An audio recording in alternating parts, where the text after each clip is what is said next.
What's going on, everybody, and welcome to the Other Side of the Firewall podcast, where we talk about the latest and greatest in cybersecurity news, as well as we highlight those movers and shakers and glass ceiling breakers, those people of color who made it to the other side of the proverbial firewall. My name is Ryan Williams, and as always, I'm joined by Shannon Tynes. What's up? What's up? And then we also have a full team roster, so we have Chris Abicon. What's going on, everybody? And Daniel Acevedo. How's it going, guys? What's going on? So, welcome to our weekly slate. So Monday and Tuesday, our I got to stop going that route. And then Wednesday, discussion. Thursdays, Ask a CISSP. This one will be with Dr. Hollis. So he is a 30-year retired Navy veteran. Great conversation. So definitely tune in for that one. And then Fridays, everything else. So movies, books, games, all that good stuff. But without further ado, I give it to Shannon. All right, everybody. This one comes from Forbes.com, written by Keith Farazi. And the discussion for this one is when cybersecurity breaches are inevitable, it's time to call for a new approach. So this kind of is something that we kind of approach on the show, right? Like we talk about it's going to happen. It's a matter of mitigating your risk, right? Like, so how do you keep it to as low a chance as possible is what we talk about. Because we know like the podcast wouldn't be here if it wasn't for all the different cybersecurity incidents and things of that nature, that happen. We know it is an inevitability. Wow, I got it out. It was a struggle, but that's kind of what they hit on in the article here. And the point I think is up for discussion is how do you try to prepare better? And they talk about this, and this is at a TED conference in Vancouver this year that they discussed this, right? So like as much as we talked about it here, like Ryan, I got to ask, like, did we not get the invite from the podcast to talk about this? Because we brought this up numerous times before, you know what I mean? Like I think they forgot about us, you know what I mean? It was an obvious snub. I don't appreciate obvious, it. Right? Like, hey, I was hoping to see you, Kanye, somebody on this TED Talk, be like, yo,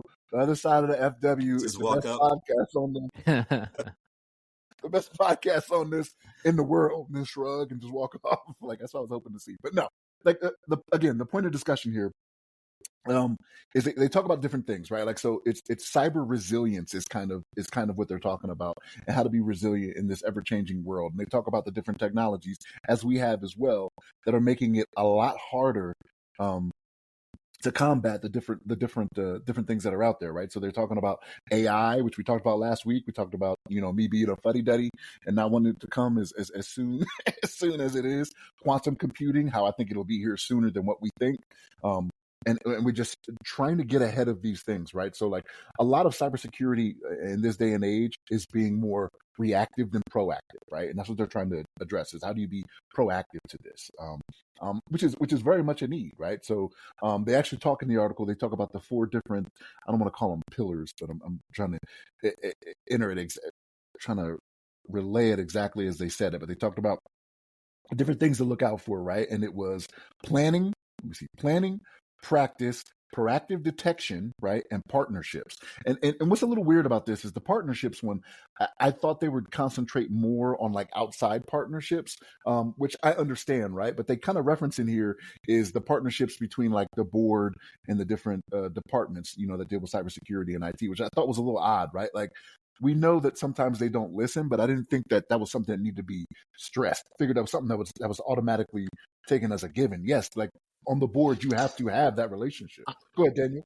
I will interject there, and I will say that's a good focus to approach because I think there's a loss sometimes of how cybersecurity, policy, and compliance, information security, and IT, and then the rest of the top level departments like HR, business development, how they all really intersect, and how important it is to have a very lean and direct conversation, and for everybody to be on the same table with a voice to understand what's going on in the business at the moment, what are the big projects, how they're being addressed, what program management or how it's being pushed through the business, to see where IT will have issues or shortcomings, to see where cybersecurity needs to interject and be like, hey, wait, you guys aren't looking at this and this is a must, to see where the policy and compliance comes in and say, hey, we can't do that because of these reasons.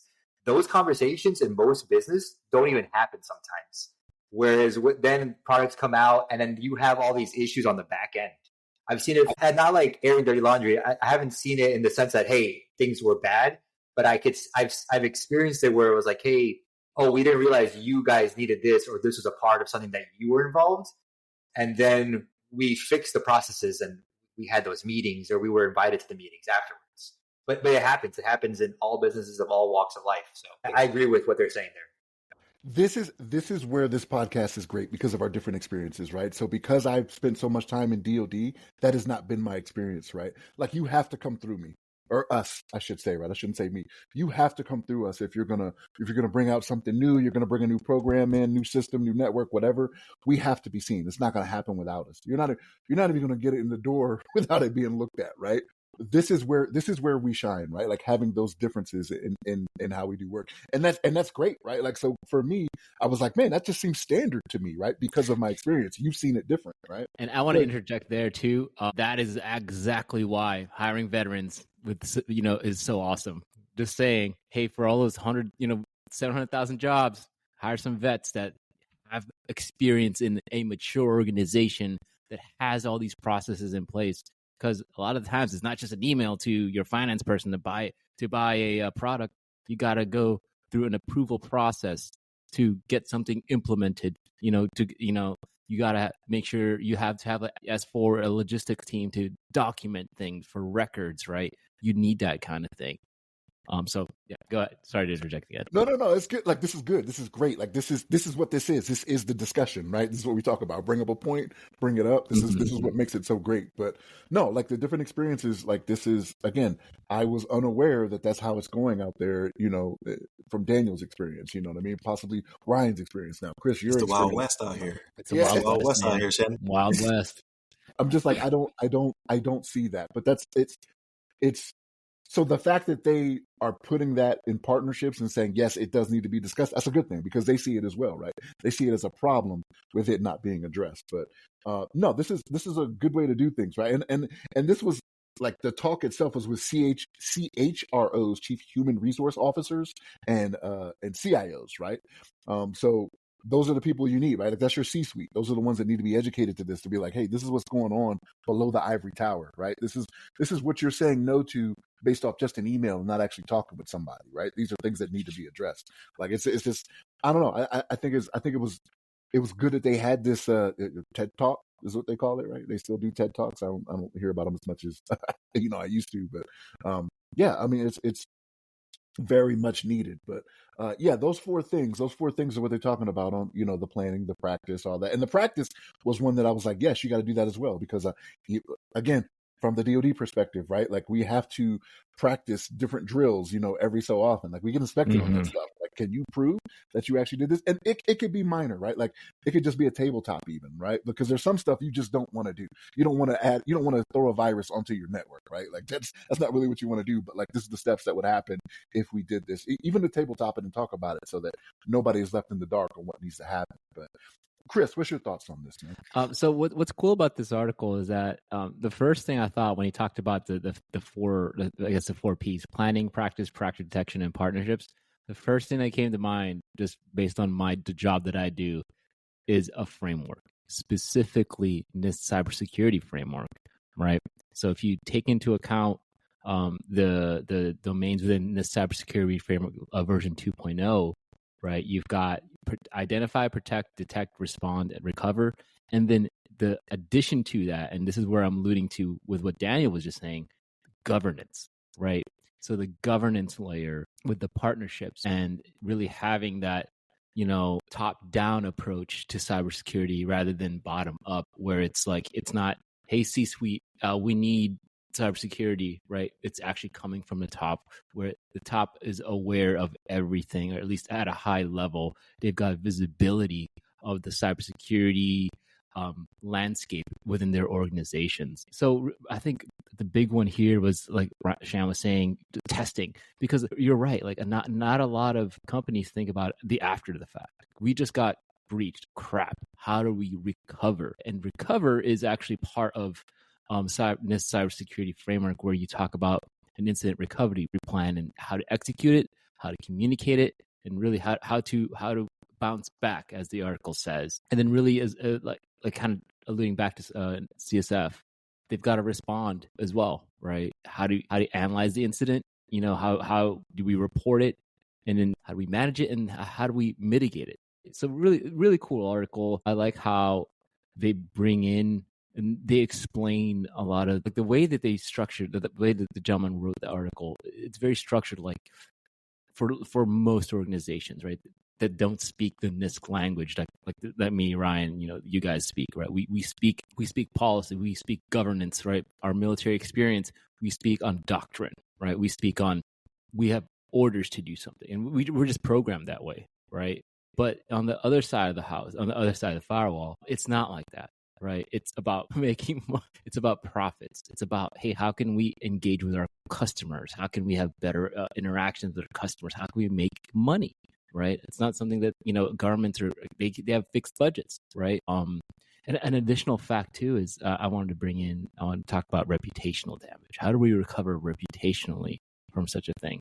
So depending on the size of your organization, that could mean a whole host of different ways, whether it's engagement on social media, engaging with your shareholders, engaging with the owners of your company, your clients, right? And being open about it. There's so many ways that you can do that. And again, every incident is different, and how an organization trains, I think this is where military DoD comes in, train like you fight, right? So do those tabletop exercises, have a red team, like do a black hat, on a certain section of your business line or your information system, right? So train how you fight, perform tabletops, and really get an idea of what your organization has in place. With that said, Daniel, what are your thoughts? Yep. No, you made a lot of good points. I'm going to grab that ball from you as a good assist. Yeah. You said a couple of things there about governments, and how, we come from the DoD environment, especially our job career fields. We can talk NIST 800-53, 171. We can talk RMF process. We can talk like all the policy stuff at a high level, low level, like get in the greens. But the last thing you said on that topic was, on the private industry side, though, what does that mean to shareholders? What does that mean to profit margins? What does that mean to the business side? So this is where a lot of this TED Talk comes from. I've seen it. Like, luckily, I had a VPGM. That guy did his business, grew it from a small business to a medium-sized business. It was growing larger. A larger corporation bought them. And he maintained the culture of that business. And it really was like a family, and it really was top-down, right? He understood from the beginning the importance of bringing strong cybersecurity presence and a strong compliance and information security understanding. He empowered my department and the people I worked alongside and the FSO to really drive home training and messaging. And eventually the engineers and the people that worked there bought on. I feel like we had a really good cybersecurity grooming in that organization that didn't happen overnight, but with continued conversations, with continued explanation, understanding of why they couldn't do things, we were in a good place, right? Like, if something happened, it was going to happen regardless, but people understood who they needed to go to, proper chain of commands, how we could recover from things, the people that needed to be called in could go to action quickly. The thing is that doesn't happen a lot in organizations, let alone larger organizations, where there's still, I'll bring it back to the Warren Buffett comment, when you have messaging that's different, right, from a larger organization that's thinking about profit, they always bash IT and cybersecurity. And then all it takes is one negative, and I'm always a negative Nancy of the group, but all it takes is one negative comment and cutting of funding one time, and it can be a spiral in the opposite direction, where, taking leaders in the cybersecurity fields for this TED Talk and kind of thinking about what are the future threats is a good practice. Although I do think some of the stuff is a little sensationalized, like they talk about scaling in the cloud-based environment. Everything is hosted in the cloud right now. I think that's where all the major threats kind of come from right now. It's just highlighting how we're connecting and how everything is not on premises anymore, and everything belongs to either Amazon or one of these other hosting sites, which brings its whole slew of other issues and problems. Now, I do agree with Shannon, though. I think, my bad, somebody was going to say something? Yeah. I was like, CrowdStrike. yeah. For real. But I agree with you on one thing. I think the big computers, what do you call them? You say they're going to be here sooner than later. Quantum computers. Quantum. I do think the quantum computer thing is something that people are ill prepared for, and I think companies kind of see it in writing with AI, but I think they're slow to understand how big of a thing this is going to be impacting 2 years from now, maybe a year from now, not even like 5 years from now, 10 years from now. I think a year from now, the kind of deep fakes and the issues AI in the hackers' hands can pose is going to be groundbreaking. And I don't think the companies, organizations out there really understand.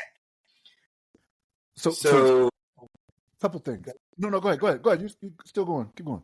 No, I was just going to say, like, getting people way smarter than me on the table to kind of come up with, like, the correct solutions sooner rather than later is the right way to go. But this article also is kind of written out kind of like me. It's like there's a lot of not negative, but, you know, kind of laying out the cards on the table. Like, it's going to be worse sooner than we realize. We really need to ramp up like yesterday. So a couple things to what you guys said. I'm sorry, Ryan. I'm gonna jump in here again. But so first thing, Warren Buffett, I don't want that smoke. Daniel keeps coming after you. That is Daniel Acevedo. It's not me. I do not want that smoke. But the other thing to touch on what Daniel and Chris were talking about, though. So Chris, kind of what you were alluding to was public trust, right? So like losing public trust, right? That's a big thing. And when you're in the C-suite, you have to talk to them when it comes to, you have to relay it to them in a matter of money, right? Like, I know that sucks. Like, it should just be cybersecurity should stand on its own to be like, you should secure this for these purposes, but you have to bring it to money to them, right? So you can say, okay, from a public trust aspect, if we have a breach, right? If we have malware, or if we're paying out, right? Even if we have cyber insurance, right? That's going to take care of this for us, and we're going to pay millions of dollars out.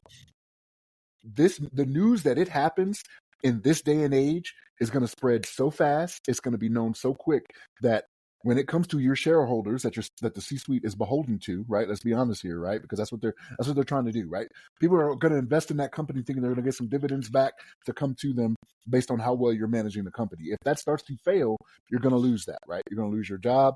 Granted, with a golden parachute, more than likely, right? Because that's how it works with these folks in the C-suite. But you have to make sure that trust is there, and you have to relay it to them in matters of money.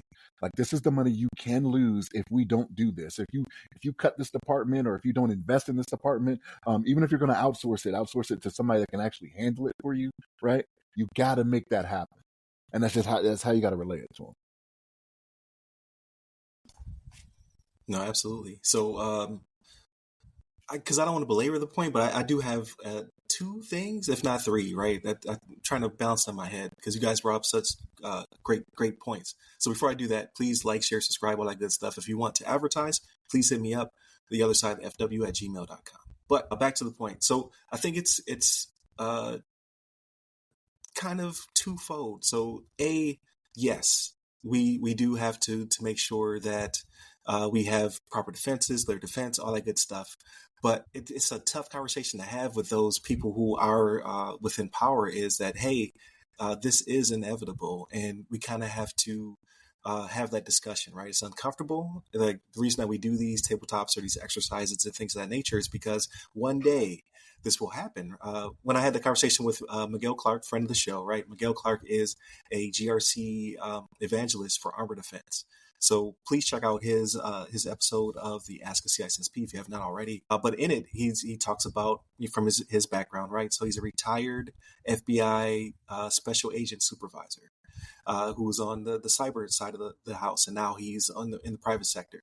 And he talks about, like, within 6 years, you're gonna have a breach, right? Like, he does the math. He sits down and does the math with those people in the powers that be, as well as from his experience. These are things that could happen to you, and then it's just a matter of, like, how do we bounce back? Like, what does your resiliency look like, right? We have all these defenses, but if they get in, whether it be through insider threat or some other means, 0-day, what have you, how do we bounce back quickly? And that's always a tough conversation, because people automatically think, like, oh, you plan to fail. Like, no, I'm not planning to fail. It's like when you said the P's, it reminded me of the Army, right? I had Mr. Tutt told me the 5 P's. Like, shout out to Mr. Tutt. Prior planning prevents piss poor performance. So that's it, the Army mantra. Like, you have to plan for these things, because inevitably something is going to happen. Because you can't just say, like, I'm going to be protected forever. Like, we don't know what forever looks like.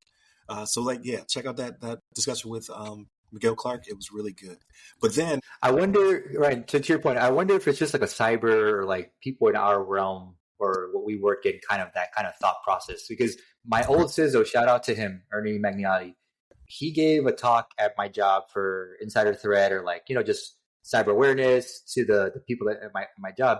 And the beginning of his talk, he talked about you need to come to the table from a thought process that you can't trust anything. Like that's where your mind needs to be in your day-to-day life, with like when you get emails and you get texts for all this phishing and all this, like you need to not trust anything, right? When you get something, trust your gut. If it doesn't sound right, it probably isn't. And what this guy is saying is kind of like resonating that same kind of thing. But I just wonder if people that work in our realm kind of understand that, and then people that don't, maybe that's a hard pill to swallow. They just can't get that concept yet. But I think that also comes from an IT mindset, right? Because we like to separate IT from cybersecurity because they are two different silos, right? They interact with each other. It's a marriage, but they're two different entities. But when everything is going right, no one ever says, "Thank you, IT department. I was able to do all my things." No, they always complain in that, because you can have 5 nines, but it's that 0.00001 when the system goes down for whatever reason, whether it be in your hands or not, that, oh, IT sucks, we're always down. I think it's the same mindset when it comes to cyber. It's like breaches are inevitable. Like we shield you as much as possible, and then we also have to have that conversation, whether it be you're the fractional CISO or the vCISO or whomever that excuse me, whoever's in charge of that, to have that conversation. Like when it goes down, we have to have a plan for business continuity, disaster preparedness, all that good stuff. Like I'm off duty for RAM. I'm doing a NIST CSF 2.0 right now, and it's having that conversation. Like, hey, we have all these things, all the ducks in a row.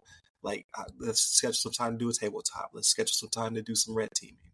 Have you talked to a pen tester yet? If not, I know a guy who can come in and do a black box or a gray box or whatever, to show you that even though we have all these things, here's the things that we found that still have to be patched or fixed, just based on like everything was good on Monday, but Wednesday somebody discovered something new. So the world is continuously revolving, right? Like things are changing from day to day. So it is a tough conversation to have. But before I land this plane, I have to plug something free of charge. So I had on Elizabeth Stevens. So she wrote a book called Building a Resilient Digital Future, a comprehensive guide to cyber risk monitoring. And it's going to be released soon. So there's an event, a Zoom event on September 26th, From Zero to Cyber Hero, a book launch and expert panel on building a resilient digital future. On this panel, I have 3 expert panelists. Guess who's on the panel?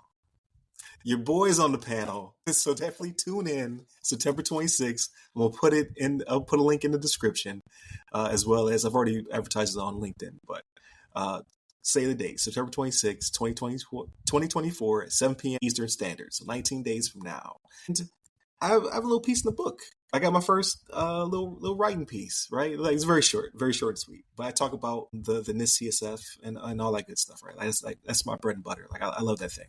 That framework works so well across multiple different industries, right? So whether you're in healthcare or pure cyber or education or what have you, it's a good framework. So that's why I usually lead my consultations with a NIST CSF, because then you're getting, like Chris said, that the governance, the incident response, like recovery, all that stuff's kind of baked in to get your mind going on, hey, what are we going to do to get this thing fixed? So I won't belabor the point, but definitely check out those 2 episodes. So the one with Miguel Clark, Armor Defense, and then the other one with Elizabeth Stevens. She is the CEO of DBS Cyber, as well as the author of Building a Resilient Digital Future, a comprehensive guide to cyber risk monitoring. And then come check out your boy, free Zoom event. Come check me out. I'll be there with the other 2 amazing panelists as well. So, but yeah, I think we covered all bases on this one. I think this in itself could be an entire 2-hour session. We could sit here and put this back and forth, just based upon our different experiences, right? Because you got the ISM guys in the audience, you got the consultants in the audience, right? This panel, like I think we could really chop this one up. So this 30 minutes or so just doesn't do its surface, but definitely, if you have not been listening to us, we beat this drum a lot. Because every day, that's what we talk about. Every single day, we talk about there's a breach or some kind of incident, or like that has just been the 20s have been about that so far. So I don't see it slowing down anytime soon. So, but hit us up by all the websites that go by our name, the other side of the firewall, the other side of the FW, or Ask CISSP. Hit me up personally. I'm at RyRy Security Guy. That's RYRY Security Guy. You can find me on all the platforms. And where can they find you, Chris? You can find me on LinkedIn under Chris Abacon, last name spelled A. Bacon. And you, Daniel? On LinkedIn under my name, Daniel Acevedo. There it is. Stay safe. Stay secure.